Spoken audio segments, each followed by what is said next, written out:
everybody, I'm Milo, and we are at Grand Prix Toronto. It's February 11th, and today is a really special day for the Grand Prix because not only is it day 2 for all the modern players out there, it is also the very first Grand Prix cube that we're running, and it should be a good time. So since the cube only has 10 spots available and I would like to play, there's only 9 available spots for other players. When we decided to run this event, I contacted Channel Fireball and I was told that I could actually give away a golden ticket for a future GP as the main prize for this event.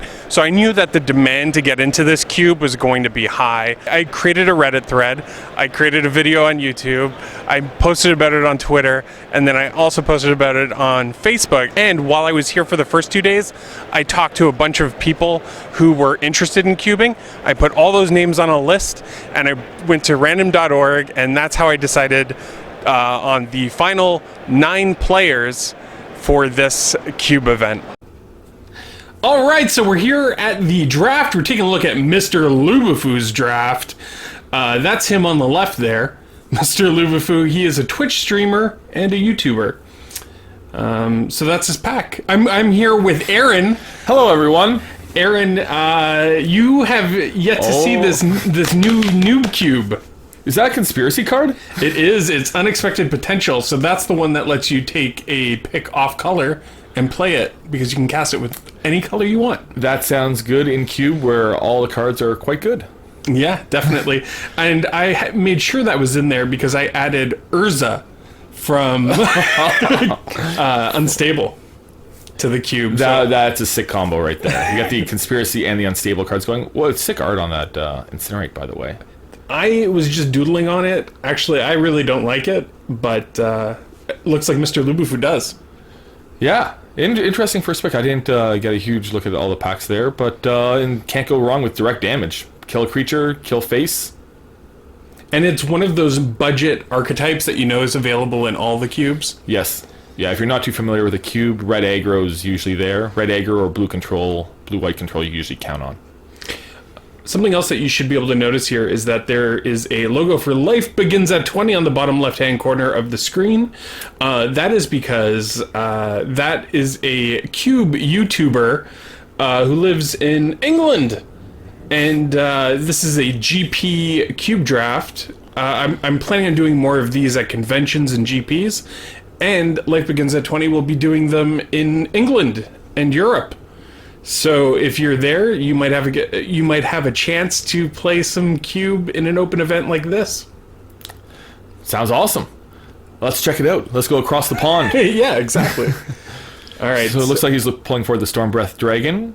The Confiscate's also a very powerful card by staying on color with the can't go wrong with the hasty flying dragon. I'd be a little worried though because there aren't a lot of other red cards in that pack. No one else goes in red on the way back when it's passing right again. Oh yeah, I don't mind choosing the one color out of a pack. That's good.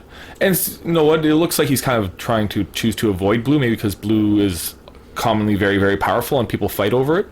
So maybe just avoiding it from the start and taking a different strategy to get into the open color that people might be avoiding. Very well said, sir. What do you think of the signets in cube? Broken. They are. They're amazing. It's a 2-mana rock that accelerates you and fixes you into 2 colors. Like all of a sudden you can use a colorless rock and make 2 colored mana.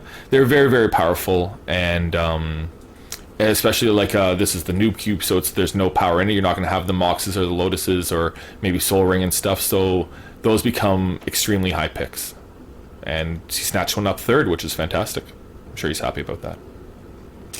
That Rakdos Cackler goes really well in that sort of deck. I mean, not with the Signet especially, but just in general, if you're playing black-red, that's a good sign, seeing an aggressive one-drop like that. Yeah, I like the Alicia, especially with the Signet, because you might be going a little bit slower, especially with the Dragon. You could be going mid-range still, and then Alicia with the black-red can be very, very strong with all the enter the battlefield abilities and just a 3-power first strike.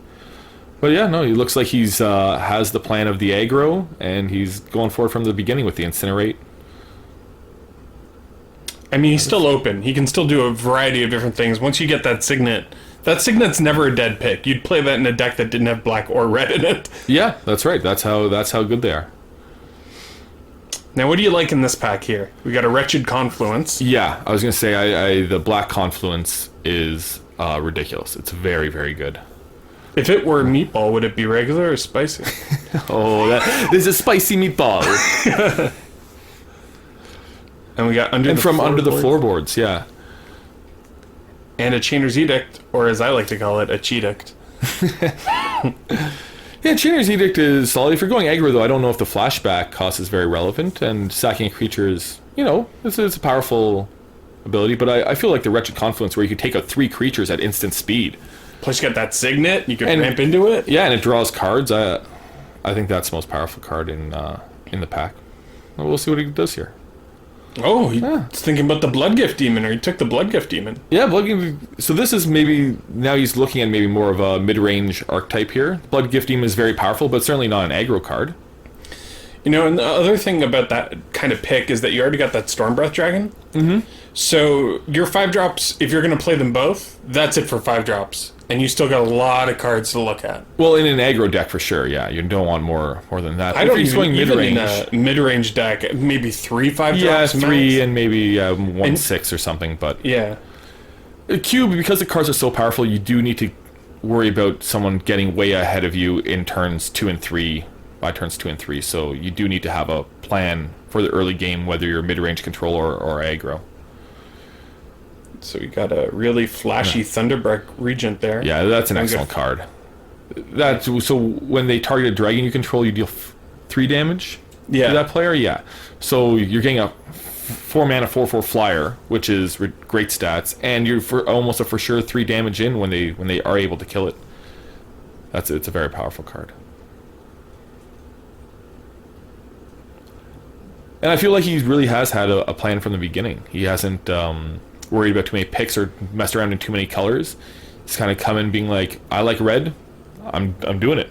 Yeah, absolutely. We can see a couple pieces of equipment here in a Wayfarer's Bauble. And the red's starting to dry up. Like you said, early on there wasn't very much, and now there's none. And there's that Arachnogenesis. We talked about this card at the Holiday Cube. That's right, and I believe somebody even had it in their deck. Then did they not?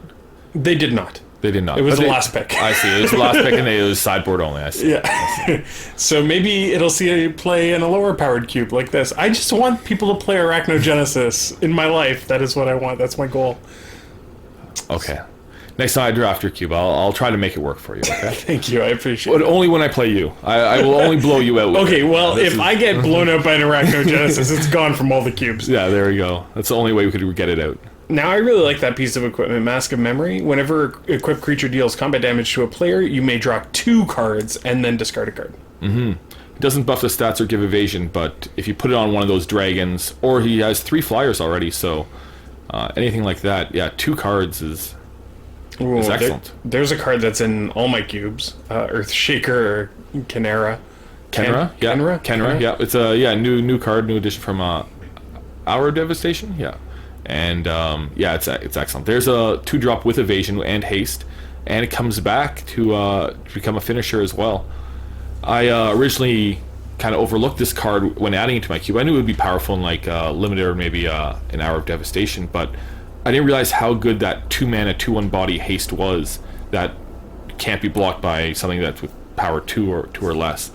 And it turns out that 2 damage is just able to get in so often and then still be a threat on the ground because they don't want to block it because it's going to come back later as a 4/4 haste. It does a lot of work, and I've been really happy with it in my cube. So he's looking right now at Seal of Fire and Keldon Champion, both great aggressive cards. Seal of Fire is maybe a little slower. Mm-hmm. Yeah. And so he went with Keldon Champion, which is top end in most aggro decks. Yeah. An oldie but a goodie. Those were a couple old cards there, but they've stood the test of time for sure. Echo you don't see much nowadays. I think that's an ability that's probably not coming back anytime soon. I don't think so. I loved it though. I always loved those efficiently costed Echo creatures. Yeah. Well, I think red is really where they really shine because you were getting an undercosted body like you said. So this is a 3/2 that will deal 3 damage to a player right away. So maybe 6 damage, and then you choose whether to keep it around or not. Yeah, and, it could be the ball lightning if you want, or not, or exactly, yeah. So added some flexibility to red, but in the other colors that may not be as aggressive, there was a little bit weaker. Avalanche Riders is another excellent card with Echo. And cost 4. And he takes the Rift Bolt. Mm-hmm. But I would have loved to see him take that Blood Artist. I just think it's a really good card later in the game when you're trying to push in that extra damage. Yeah, it really keeps your opponent in a tough spot because they can't lose their creatures now. They can't just make some foolish attack to start taking control and making you lose chump block and stuff because they're going to be taking so much added damage from the Blood Artist. Blood Artist is one of those cards that shows up in all sorts of formats because it's each player, each player's creatures and everything. Yeah. So even in multiplayer games like EDH or multiplayer cubes, it does so much work, and it's always nice to. And sometimes when you're playing an aggressive deck and you just play out your hand really quickly, you get blown out by a Wrath of God. Yep. And a card like that really stacks once your opponent plays a Wrath of God. So it's good Wrath of God insurance. Going with some direct lightning fierceness is always good too, though. Yeah, definitely. 3 damage to any target for 1 red mana is pretty solid. Yeah. With the suspend, though, you got to keep in mind that you got to be playing a really aggressive deck to want to suspend that on turn 1. But just because it has suspend 1, like, so you do have the 3 mana, or you can suspend it for 1 maybe on turn 4 when you drop a 3-drop and it to clear out a blocker, or just to keep your opponents off blockers. And then if they don't want to play something because they might lose it, then just 3 to the face. It's definitely a very aggressive card, much more aggressive than Lightning Bolt, which can be more control-ish. And here he took the Brain Maggot, which was my nickname in high school. Well, that's unfortunate. I would have been nice to you. Yeah, it was the teachers mostly that called me that, which is kind of weird. How times have changed. Grim Haru Specs. Is there a morph card? So what happens when you unmorph this? A non-token creature dies? You draw a card. You draw a card. Every time a non-token creature dies. Oh, you have to control it, though. Yes, only one of yours. Less good than the... But, we got a... Diregraph Ghoul, that's a nice... Yeah, a couple nice aggro cards wheeling here. And Brain Maggot, these are another cards that might be finding slowly their way out of higher powered cubes, but I find they're always so good. Whenever my opponent plays them, I'm always upset because they're getting my best card. And it's going to have to eat some removal as a 2-drop at some point. And whenever I play it, I feel so good to just look at your opponent's hand and know what's coming, because there can be so many tricks, there's so many spells in cube, and just knowing what you're playing up against and taking your opponent's best card, it always feels great. I always love playing those cards. There's a new one, Kitesail Freebooter, which flies, but you can't take a creature. And that one's nice. Yeah, and it's performing really well in the current standard as well. So not too many red and black cards here. This probably isn't the pack that he wanted to see, but there's still some choice here. There's the Nezumi Grave Robber, which gives you a Mortar Pod, which isn't the best card. It was very close to getting cut. And we got a Graveborn Muse. He's got a lot of 4-drops at this point, though. And this is like the vanilla 3/2 attacker. Yeah. Yeah, just for 2 mana. But he doesn't have a lot of 2-drops. And he's got to fill out that curve. Yeah. Yeah, and having the 3 power as a 2-drop, it forces its way through early game and probably get in 3, maybe 6 damage for sure. Oh, there's an Asylum Visitor. That's a nice one. All sorts of good picks here. Has lots of choice. Dismember, Killing Fiend. Bloodline Keeper, I think, is the best black creature in the cube. Really? Wow. In the noob cube? Yeah, for sure. Maybe the so just because now. So this is the 4-mana 3/3 that makes a 2/2. Yeah, and then when you have 5 or more vampires in play, you can flip it, and then it becomes a vampire lord. Pumping them all. Is there a vampire theme? I noticed you had the spirit theme in blue. I noticed a madness theme in like kind of a black. Yeah, you had a lot of discard. That's what we're doing. Yeah, and a lot of the.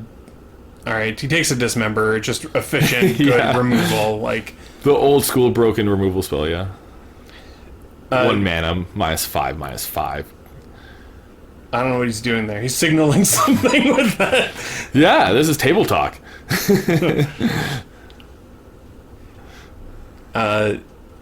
Yeah, what I was going to say is that a lot of the cards in Shadows over Innistrad and Eldritch Moon that have Madness are also vampires, Yes. right? Or zombies. And so there is a bit of a sub-theme, vampire, zombies, madness sub-theme. Yeah. Well, I remember when Eldritch Shadows over Innistrad and Eldritch Moon came out. Yeah, they really pushed the zombies, which was great because Gravecrawler, although it's such a powerful card, it was always like, oh, we need a few more zombies in black. The zombies aren't quite strong enough, and that really boosted that whole archetype. So those were just great sets in general for Cube, and playing Magic, if you played Limited during that time, those were fantastic sets to play Limited. Yeah, it was really fun, the Limited. I only got to play it a couple times, but I really enjoyed it. We could see he got his push was a Squirrel's Nest. Do you think he's going to play that? You gotta play the squirrels, right? There's a squirrel That's it, you're forced to it. Oh, there's the hipsters, so you're playing the Juggernaut. Awesome. That card's still good. It's still reasonable. 4 mana, yeah. 5 power. I gotta be honest, it was on the cutting block for sure, and then I ended up... Well, I think the keeping it. Fleetwheel Cruiser, That one's also in the cube now. Oh, is it? Okay, yeah. Because that's just kind of a bit of a strip upgrade, but, it doesn't have the old school feel that Juggernaut has, especially with that art, like the alpha art, right? He's gonna take the X spell, Creator's Claws. So although he's definitely aggressive, he wants to get on the front foot, he does have these late game plans. Oh, this is a tough one, yeah, for sure. and gray, so there's lots of aggressive red here, even the Planeswalker, but there's also the Gray Merchant, which can provide like that late game reach just to do like 4 or 5 to the opponent's face right away and end the game. So he drains life and an enemy dead, which is not a card that you want to be just skipping without thinking about. For It's sure. true, yeah. Enemy dead is a powerful spell in any cube. Yeah. Yes, it is. Because it's any opponent's graveyard, so your opponent casts your bomb, you dismember it for 1 mana, and then use your other 2 to get it back yourself. You get all those enter the battlefield abilities, and so you know what, he might be checking out his Black Devotion there, and realizing that he really doesn't have too much, so another 5-drop may not be the best for him. But And also looking at just what drops he has and where he's missing. Yeah. I feel like he probably needs some more 1-drops if the plan is to be aggressive, or take the Planeswalker. Planeswalker. There's not a lot of Planeswalkers in this cube, so no. Ooh, that's a good one. With Fire Imp, Yeah. lets you extend your board and probably take out a defender. Yeah, so if you don't at the same time. know about Fire Imp, it's a portal card. It's 2 and a red, 2/1, and when it enters the battlefield, it deals 2 damage to a creature. And we got a newer card there, Throne of the God Pharaoh. So this deals damage to your opponent for each tapped creature you have during your end step. And He ends up going with it. The Throne of the... And there's also the Genji of the Spires, and we got a Squirrel Dealer. I was telling you earlier about that Squirrel sub-theme. yeah. The Squirrel... The Earl of Squirrels is there as well. Oh, so you gotta get those unstable squirrel tokens. Yeah. The silver bordered squirrel drinking from his little water bottle. Yeah, they're awesome. Oh, yeah. This Arc Trail? Yeah, Arc Trail. That's definitely. I think that might be the best burn spell in Cube. I definitely think it's the best Wrath of God. Yeah, the 2 mana one. When you Wrath of God your opponent with the Arc Trail, the look on their face, like I've been burned so bad, like keeping a 1-land hand and 2 mana dorks, and then getting crushed by an Arc Trail. Yeah, it's a mean card. Like, would you take it over Lightning Bolt? It's pretty close. Yeah, Yeah, I think I might. Just for the reach. Very, very often you are killing 2 creatures. Got a Duretti. He doesn't really have a lot of the artifacts that he needs other than that. Yeah, no, he's not really going in that direction. Duretti's an awesome card, I love it, but it's not an aggressive card at all. Goblin Heel Cutter, on the other hand, is. It was a great card during that Fate Reforged cons. Yes. Limited. Yeah, it dominated. Well, it's like getting 2 creatures out of nowhere because you're getting the 3/2 haste and all of a sudden they can't block with one of their creatures. So it really completely changes combat out of nowhere for your opponent. That combined with that Earthshaker Kenru? Kenru? Yeah, Kenru? Kenru. Yeah. Yeah, a lot of his opponent's creatures aren't going to be able to block. I think there was nothing for him there, so he took the first striker. Just to maybe remove... Yeah, the double white there's no chance of splashing. But I guess in a deck like this, you're not thinking of splashing anyway. So again, not too much here, but duress for the sideboard, or if he's looking for playables, he might deck it. But a Bane of Balaget. But that's a great yeah. Yeah, I probably know what he's doing here. The 7 mana old school Annihilator. That was the only thing with Annihilator from the new Zendikar block. But with Duress, that's a great sideboard card against like white decks that might have Wrath of God or other ways to deal with his aggression. Or just something that like gives his creatures life gain, like a Whip of Erebos or something. Yes. It's not in the cube, but he doesn't know that. I love the whip. Yeah, you have that. Big Devo fan? That's right. Whip it. Whip it good. Alright, we got a Mortar Pod and a Graveborn Muse. Yeah, slamming the Mortar Pod. So this was actually, I think that was his first pack. Oh no, maybe not his It's first. 10 player, so. So it was his first pack Yeah. if it was 10 player, yeah. And because I'm surprised that Manglehorn's still there. That's a little crazy in my opinion. Yeah, that's right. Especially even if it's not a powered cube, you're playing the signets, which are very 10 powerful. signets are in the cube. Oh yeah, so Like, you're going to be killing some. There's already lots of good artifacts in cube in general with equipments and everything, but busting up a mana rock and extending your board is very, very powerful. And then it still helps with things like the vehicles. Yeah. That now they're coming into play tapped, right? So it has extended game value as well. or even just having like the mana rocks coming into play tapped later on is pretty brutal. Yeah. The art's not as good, but it's definitely an upgrade on Uktabi Orangutan. I like the old school sex monkeys. But yeah. I just gotta get that art on the Manglehorn, because Manglehorn's clearly better. I can't believe that art still got through. The sex monkeys? Yeah, the sex monkeys, yeah. I wish it stayed. Oh, would you be slamming that Grey Merchant at this point? He hasn't taken a lot of black cards. Yeah. When he looked through his deck, he really didn't have that much Black Devotion. But you know what? I would take it just in case. Like, you don't know what's going to happen in Pack 3, right? Exactly. And right now on Magic Online, there's Theros flashback drafts, and I've been slamming Grey Merchants, all kinds. And I love throwing turn 5. It's like drain for 4, then turn 6. Drain for 6 more. It's just like super powerful card. Oh, Hey, nice. That's a great wheel. That's twice now. He got like a second last pick in pack 1 was Diregraph Ghoul, and then his last pick in this pack is Bloodsoaked Gem. Yeah, probably the best black 1-drop cube. Like, he activated his raid triggers itself. Like, you just can't kill it, right? Definitely the best one in this cube. And but I think that's one of the advantages of going into like a low to the ground aggro deck, is that you're either doing it or you're not. So if the other players aren't drafting it, which it doesn't seem they are, you're going to get all these creatures on the wheel because nobody else wants to touch them at all. All right, we're going into the final pack here. How do you think his deck is looking so far? I would be happy with it. Like, I would be curious. Whoa, here we go. Yeah, there. That's Now it's looking the first really pack. good. Now uh-oh. Did you see the back there, Thragtusk? No, so that's something he probably doesn't want to see. He definitely doesn't want to play against that. Yeah.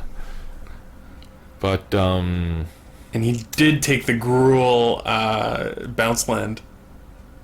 okay. Would you consider it ever? And he has the Carpucin Forest as well. I'd maybe consider it as a hate pick. Like this is pod, so you're playing against your opponents. But this kicker guy, he's so fantastic. Yeah. I forget his name. Goblin Bushwhacker. Bushwhacker. Yeah, he's so good. And you gotta be taking that first. That's what you want to see. You don't want to be hate picking your very first pick. And I don't think Thragtusk is that good in his deck on the splash. Yeah. I think it's fine, but he's not worried about gaining life. He's worried about beating face. Another Get it in there. Ooh, Searing Blood. Oh, lots of good stuff here. How about Jocalops? Do you like the Jocalops? I do. I think it's very good when you're playing Planeswalkers. Like, this cube doesn't have that many Planeswalkers, but you can get a Planeswalker, even one down, and then hops. Does your opponent just scoop? Like, he has no artifacts, no lands. Yeah. He's gonna be no creatures. You get enchantments and Planeswalkers. That's all that's left. But I do like that Searing Blood as well. Like 2 damage and then 3 to the opponent. Like anytime Yes. your burn spell can hit a creature and the opponent, that's probably a good At time. instant speed as well. The Searing Blood's excellent. And MrLuBuFu definitely seems to be liking the burn spells. He's prioritized those each time he's seen them over Oh, everything that's a else. good point. Yeah, I didn't notice that, but you're right. So this is a man who's cubed many times, I feel, and realizes that burn spells, they can just end games. All you have to do is get a few damage in with the creatures early, and then Burn. then you have the inevitability of the, I'm going to just burn this guy out. The Ankh of Mishra would have been pretty tempting if he didn't already have the Throne of the God Pharaoh. Because Yes, you don't that's want to right. play them both, right? No, when the throne is a very creature heavy spell. For Like, you sure. definitely want to be playing creatures on turn 1. And he's got to prioritize those at some point. Absolutely. Actually, I don't know if I mentioned this before, but MrLuBuFu is the reason why I created a YouTube channel. Oh, no way. Yeah. Oh, definitely should give him a shout out there.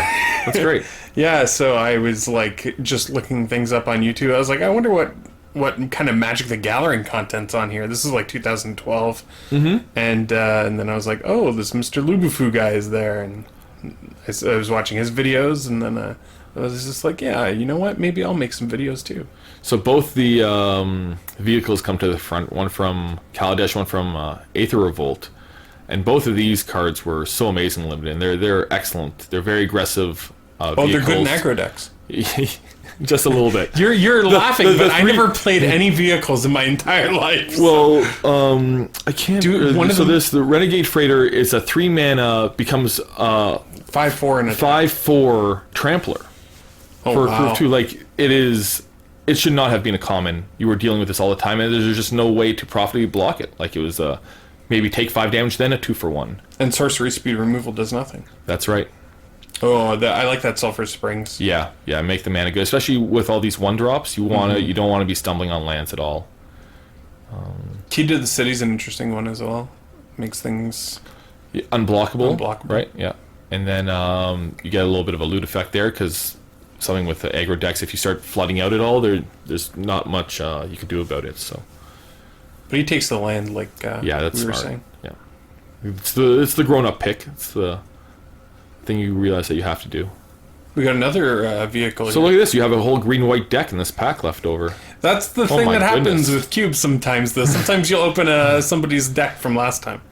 And you don't shuffle it That's properly. right. Well, yeah, because when you open a pack with that spot from Wizards, it's staggered, right? They make sure there's a certain number of each color. Like you can't just open a pack of 15 green cards. But in a cube, even if you're shuffling it, that might happen, right? It's like human error. Yeah. Or not. Or just a random variance of just opening like I've done that. I remember many times where like I've been in a color, let's just say black, and then you open a pack and there's 10 black cards. You're like, well, now everyone's in black. Like that sucks. Now he goes for the other vehicle. Yeah. Your Sphere Harvester. And this is one almost like Thragtusk. So it's a 3/5, but it has lifelink at least twice because it gives you 2 energy and you can pay an energy to give it lifelink. So that's something that he does not want to play against.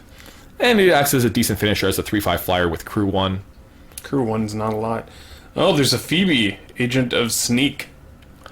Okay, I'm not too familiar with this card, She's the... but it's an unstable card, so I assume it's completely busted in this. It's 1 a black and a blue for a 2/3 that, for 2 a black and a blue, can steal a text box. Oh, He goes with the Reckless Charge. It's an aggressive pick. yeah. Yeah, gives something +3/+0 and haste, and you could cast a spell twice as flashback for 3. And that's something that's nice in aggro deck, so when you do start to flood out, you have that 3 mana to just to kind of put your mana into. You have the 3 mana spell. I didn't see a lot of discard outlets, so I don't know what the plan is for the youths. But Yeah, it's also an aggressive card if you are able to discard it. there was that 2/1 vampire that turns into a 3/2 flyer, but Yeah. I don't believe he took He it. took the Reckless Charge over it. Yeah. So he probably won't be playing the youths. The youths, Yeah. like my cousin Corrigible Vinny. youths, exactly. I love that movie. What the hell is a ute? The 2 youths. Exactly. Yeah, that's a good one. Mug War Marshal. comes into play with a Ute. You got 2 Utes for 2 mana. Yeah. And then when you don't pay the Echo, you get another Goblin.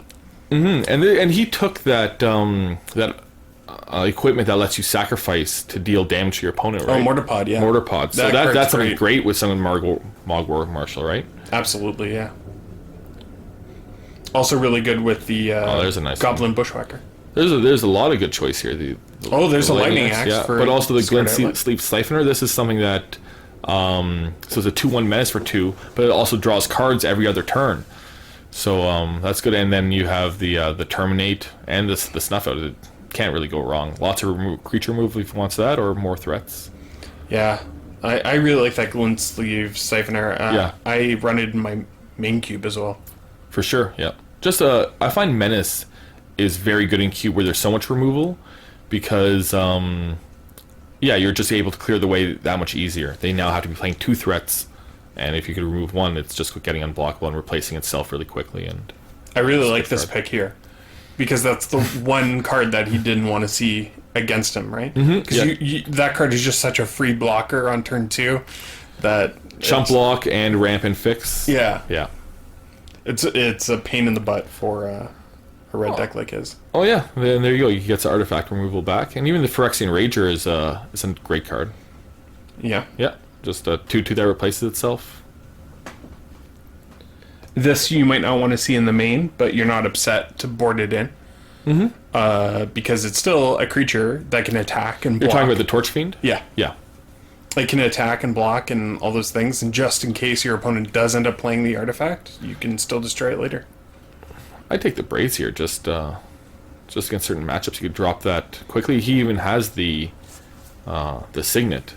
He took the 6-mana spell. Yeah, maybe he just doesn't feel like he is going to be playing enough swamps to warrant playing the Braids. Possible. And then this But if you're able to drop down turn 3, it locks out an opponent. yeah, almost on its especially own. if you already have that When Signet. with the black 1-drop, the Bloodstained Blood-Soaked Champion. Blood-Soaked Champion, thank you. Where you're just able to attack. I'm going to sack him, raid, bring him back. He's got that Nice little wombo combo. Yeah, I like that. He could build a 60-card deck here almost, though. You think so? Are you happy for with sure. this deck? Yeah, I haven't seen the final build, but he had the plan from the beginning, red aggro, first picking that Incinerate, and I think he got the deck that he was hoping to get. So So we'll see you next time for the first match.